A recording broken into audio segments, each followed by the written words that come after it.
What if the wealth beneath your land could feed the world, but your own children still go to sleep hungry?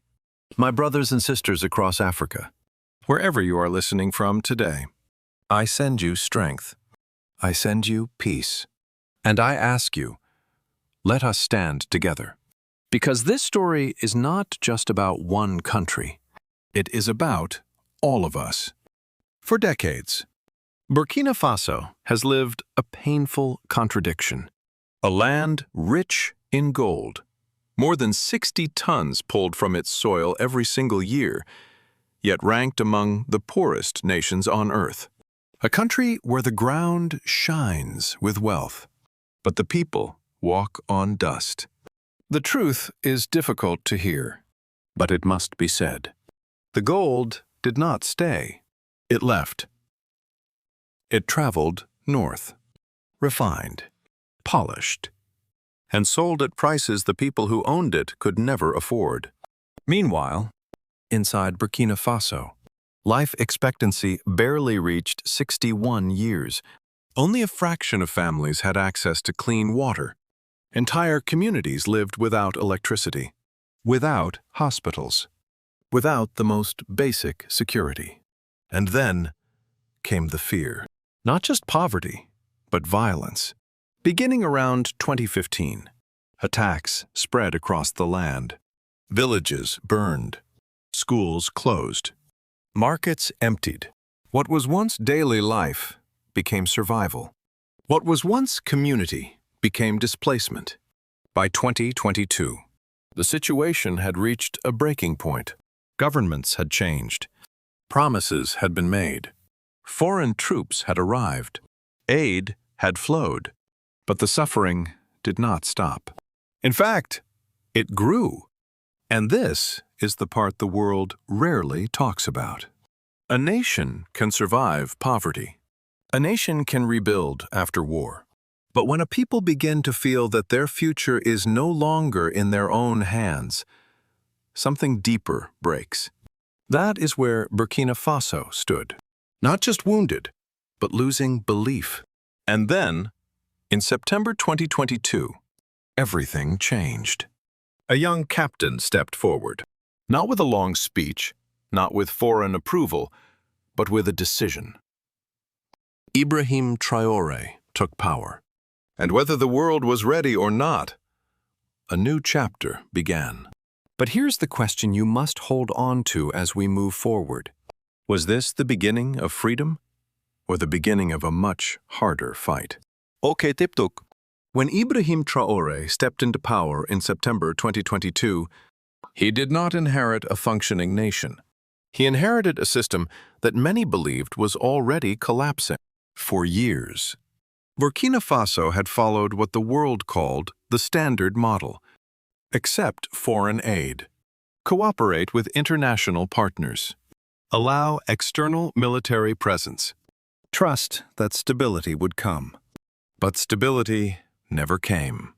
Instead, something else grew. Armed groups expanded across the Sahel, moving through borders that existed on maps, but not in reality. Weapons, many tracing back to the collapse of Libya after international intervention, flooded into the region. What began as isolated attacks slowly turned into a national crisis. By the time Traoré took power, entire regions were no longer under government control. This is important to understand. We are not talking about small pockets of instability. We are talking about a country where large areas became inaccessible, where authority faded, where fear replaced governance. And in the middle of that crisis, another uncomfortable truth was becoming harder to ignore. Despite the presence of foreign military forces, despite years of cooperation, the security situation kept getting worse. So Traoré made a decision that would change everything. In December 2022, he formally requested the withdrawal of French troops from Burkina Faso. For some, this was seen as reckless. For others, it was seen as long overdue, because for decades, foreign military presence had been presented as protection. But many inside the country began to ask a different question. Protection for who? Was it for the villages under attack, or for the strategic interests tied to resources beneath the soil? That question alone was powerful enough to shift the conversation across the entire continent. But Traoré did not stop there. Removing one system meant he needed to build another. So instead of turning back to the same partners, he began opening doors that had long been closed. New military cooperation emerged with Russia. Infrastructure discussions expanded with China. Agricultural and technical exchanges began with Iran. To the outside world, this looked like a geopolitical pivot. To his supporters, it looked like something else entirely. Choice.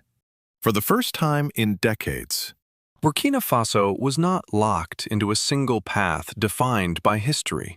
It was exploring multiple paths on its own terms. And then came the economic front, because security was only one layer of the problem. The deeper issue was control over resources. Burkina Faso's gold, one of its greatest assets, had long been exported in raw form, processed elsewhere, and sold at far higher value abroad. The structure was simple: extract locally, profit globally.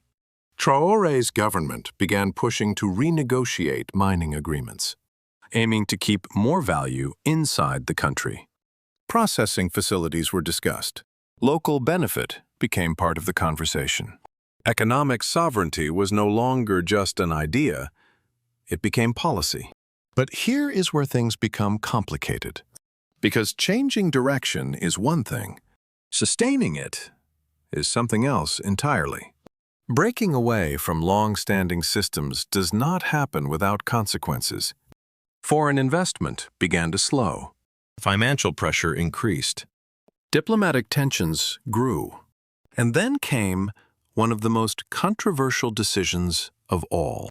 Traoré announced that the transition back to civilian rule would be extended until 2029.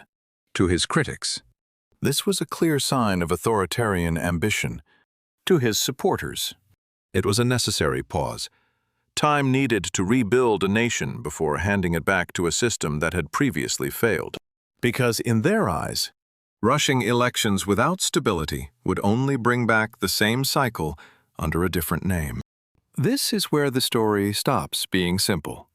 Because now, we are no longer looking at a clear hero or a clear mistake. We are looking at a gamble, a high-risk attempt. And history tells us something important about moments like this. They rarely go as planned. So as this new path unfolds, one question becomes impossible to ignore. What happens when a country tries to change everything, all at once? And more importantly, who benefits if that change succeeds, and who loses if it does? The moment Ibrahim Traoré began cutting ties with old systems, the pressure started to rise. Not slowly, but all at once. From outside the country, the reaction was immediate. Western governments began issuing statements, carefully worded, but unmistakably concerned. Words like democratic backsliding, instability, and regional risk started appearing again and again. Sanctions followed, not just targeting Burkina Faso, but extending toward its new allies in Mali and Niger, countries that were now moving in the same direction, forming what would later become a new regional bloc. At the same time, media narratives began to shift. Traoré was no longer described as a young leader responding to crisis. He was now being framed as something else. A strong man, a risk, a destabilizing force. But inside Burkina Faso and across much of Africa, the reaction felt very different. Because for many, this was not about geopolitics. It was about dignity. Crowds gathered, voices rose, flags waved, not just national flags, but symbols of a deeper identity that had been quiet for too long. Across the Sahel, something was happening that could not be easily measured in reports or statistics. A shift in mindset. For decades, many had accepted a certain reality, that Africa needed external guidance, that security required foreign presence, that development had to follow external models. But now, those ideas were being questioned, and not quietly. From Mali to Niger, leaders began echoing similar messages about sovereignty, about control, about rewriting the terms of engagement with the outside world. This was no longer just about one country. It was becoming a movement, and movements make powerful people uncomfortable, because movements spread. They cross borders. They inspire others. They challenge systems that were never meant to be questioned. That is when the pressure intensified. Diplomatic channels tightened. Economic support became conditional. International organizations raised alarms about governance and human rights. Each move was presented as concern. But inside Burkina Faso, many saw it as confirmation. Confirmation that something real was changing. Because if nothing had changed, no one would react this strongly. And Traoré understood that. When sanctions came, he did not retreat. He reframed them. He called them economic pressure, designed to maintain control, and used them to strengthen his message of independence. When criticism increased, he did not soften his stance. He leaned into it. And in doing so, he turned external opposition into internal support. But here is where the story reaches its most difficult point. Because while speeches were inspiring, and while support was growing, reality on the ground was moving in a different direction. The attacks did not stop. They intensified. By 2024, the number of deaths linked to the conflict had risen sharply, reaching levels even higher than before his rise to power. Entire regions remained unstable. And for many citizens, daily life did not feel like a revolution. It felt like survival. This is the contradiction that defines this moment. On one side, a leader speaking of sovereignty, strength, and a new future. On the other side, a country still struggling to secure its present. And this is where the tension becomes almost impossible to ignore, because inspiration can unite people, but it cannot stop bullets. Belief can carry a nation forward, but it cannot rebuild destroyed communities overnight. So now, the question is no longer about intention. It is about outcome. Can this new path actually deliver security? Can it protect lives, not just ideals? Or is the country entering a phase where the cost of transformation becomes too high to bear? And as the world watches more closely than ever, another question begins to take shape. If this model succeeds, it could inspire a generation. But if it fails, what will it cost not just Burkina Faso, but the hope of an entire continent? While the headlines focused on conflict, and while the world debated politics, something quieter, but equally important, was happening inside Burkina Faso. Construction. Under Ibrahim Traoré, development was no longer being described in speeches. It was being built. Across the country, machinery began to move, where for years, nothing had moved at all. Roads that once turned into mud during the rainy season were being rebuilt into permanent transport corridors. Bridges were rising over rivers that had isolated communities for generations. Regions that had existed almost as separate worlds were now being physically connected. And at the center of this transformation was a project that symbolized something much bigger than infrastructure. a 332-kilometer expressway linking Ouagadougou to Bobo-Dioulasso. Not just a road, a statement. Because for decades, projects like this had been studied, proposed, and delayed, often tied to foreign funding, foreign contractors, and long-term debt. This time, the approach was different. The project was being executed largely through national mobilization, local engineers, local workers, and state-owned equipment. The cost? A fraction of what external contractors had previously estimated. And the message was clear. Burkina Faso was no longer waiting. It was building. But roads are not just about movement. They are about connection. They allow farmers to bring crops to markets before they spoil. They allow families to reach hospitals before it's too late. They allow children to access schools that once felt unreachable. And when those connections begin to form, something deeper begins to change. A nation starts to feel whole again. At the same time, urban planning began to shift. Instead of development being concentrated only in the capital, efforts were made to decentralize growth, expanding infrastructure into rural and underserved regions. This matters because for years, one of the silent drivers of instability has been imbalance. When opportunities exist only in a few cities and entire regions are left behind, frustration grows. And frustration eventually turns into unrest by extending roads, utilities, and planning into these areas. The government was not just building infrastructure, it was attempting to rebalance the country, to create a sense that development belongs to everyone, not just a few. Housing and land organization also entered the conversation. Because when millions are displaced, the question is not just security, it is resettlement. It is planning. It is how a country reorganizes space after disruption.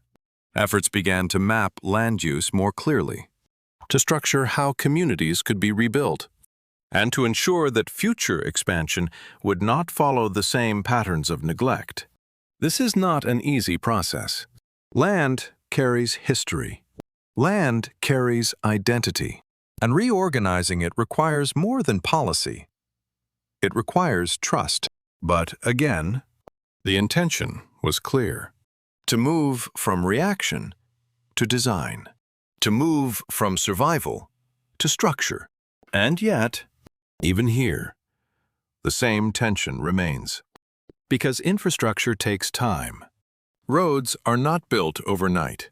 Cities are not reorganized in months.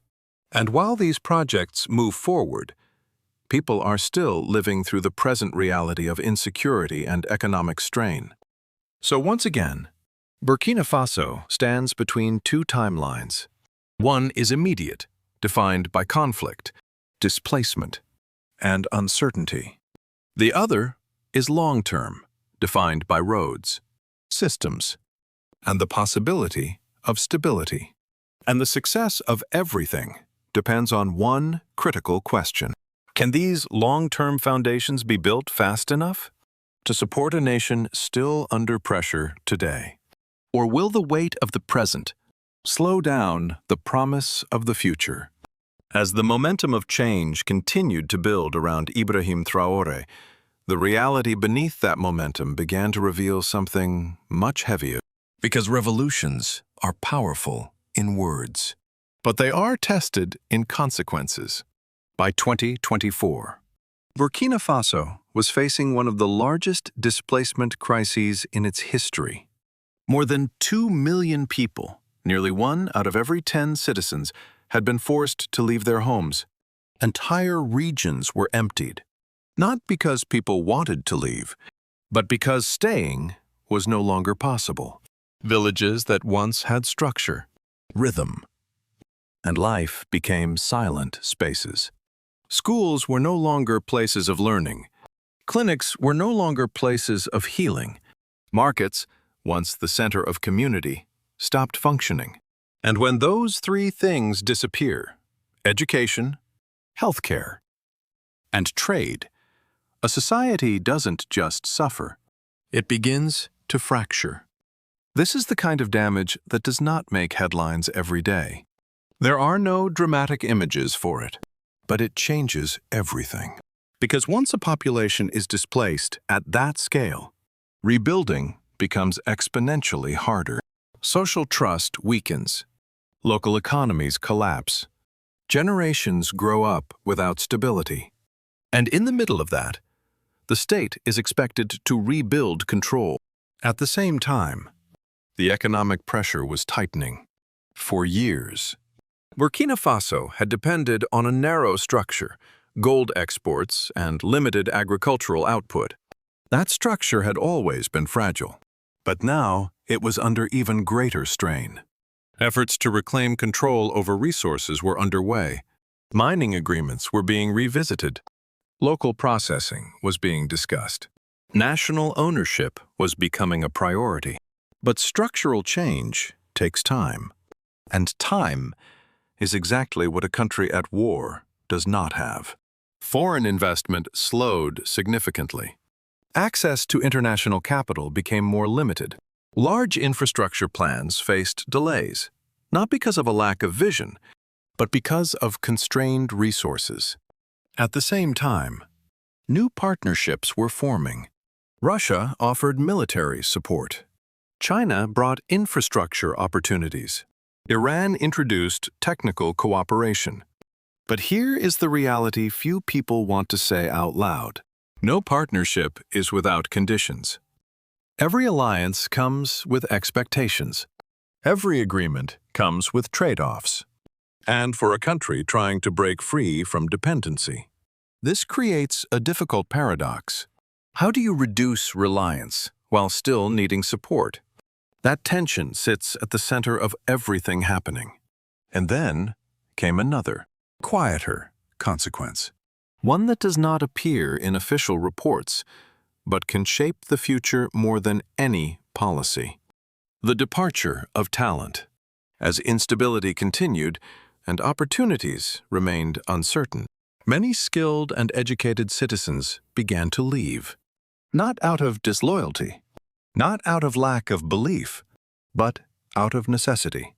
Because when security is fragile and economic pathways are unclear, people make decisions based on survival, not ideology.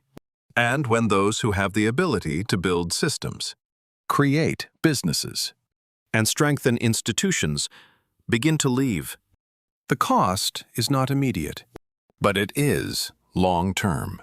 It slows recovery. It weakens capacity. It delays transformation. This is where the contradictions of the moment become impossible to ignore. A government speaking about sovereignty in a country still dependent on external partnerships. A vision of national strength in a reality where millions are displaced. A message of long-term independence in a present defined by urgent crisis. And yet, despite all of this, support for Traoré has not disappeared. In many ways, it has remained strong. Because for his supporters, these hardships are not signs of failure. They are seen as the cost of breaking a system that was never designed to benefit them.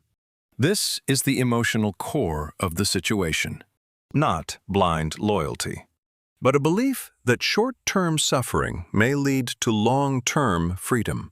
And that belief is powerful. Because once people accept sacrifice as part of transformation, they become willing to endure more than outsiders expect. But this creates one final, unavoidable question. How long can that belief hold if the conditions on the ground do not improve fast enough? And more importantly, at what point does resilience begin to turn into exhaustion? 3 years ago, the world barely knew his name. Today, Ibrahim Traoré stands at the center of one of the most important questions of our time. Not just for Burkina Faso, not just for Africa, but for the future of sovereignty itself. Because what is happening right now is bigger than one leader and bigger than one country. It is a test. A test of whether a nation can break away from decades of external influence while still fighting for survival.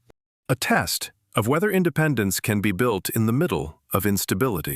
A test of whether dignity can be restored without collapsing everything in the process.